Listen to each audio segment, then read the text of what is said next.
កុមារជិត 13,000 នាក់ទទួលបានការពិនិត្យនិងព្យាបាលដោយឥតគិតថ្លៃនៅឯមន្ទីរពេទ្យគន្ធបុប្ផាក្នុងខែតុលានេះ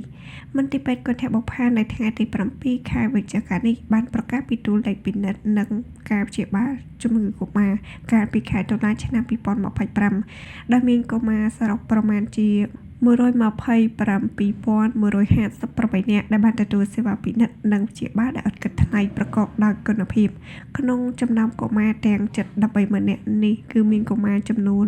97,529 នាក់ត្រូវបានពិនិត្យព្យាបាលនៅផ្នែកជំងឺក្រៅ កុមារមានជំងឺធ្ងន់ចំនួន 23,807 នាក់បានសម្រាប់ព្យាបាលនៅមន្ទីរពេទ្យកុមារមានជំងឺគ្រុនឈាមចំនួន 3,080 នាក់កុមារបានទទួលការវះកាត់ចំនួន 2,969 នាក់និង 73 នាក់ផ្សេងទៀតបានវះកាត់ផ្ចិតបេះដូងប្រហោងពីកំណើតសូមជម្រាបជូនថារាល់ការព្យាបាលទាំងអស់នៅក្នុងមន្ទីរពេទ្យគន្ធបុប្ផាគឺធ្វើឡើងដោយឥតគិតថ្លៃសម្រាប់គ្រប់គ្នាដោយគ្មានការរើសអើង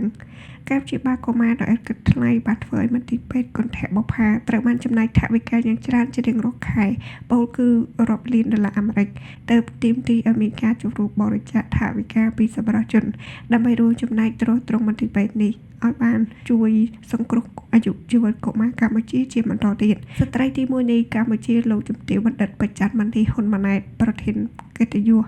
នៃមូលនិធិគន្ធបុប្ផាបានមានប្រសាសន៍ថាមន្ទីរពេទ្យគន្ធបុប្ផាបានដណ្ដើមជីវិតកុមារកម្ពុជាជាច្រើនពីមច្ចុរាជនិងបានរួមចំណែកជួយឲ្យកុមារទាំងអស់នោះក្លាយទៅជាធនធានមនុស្សដ៏មានតម្លៃសម្រាប់សង្គមកម្ពុជាដូច្នេះលោកជំទាវបណ្ឌិតបានចាត់ទុកការបរិច្ចាគរបស់សប្បុរសជននានាជូនមន្ទីរពេទ្យគន្ធបុប្ផាគឺជាការធ្វើទានដ៏ត្រឹមត្រូវមួយដែលជួយឲ្យកុមារកម្ពុជាទទួលបាននូវឱកាសនិងមានអនាគតល្អ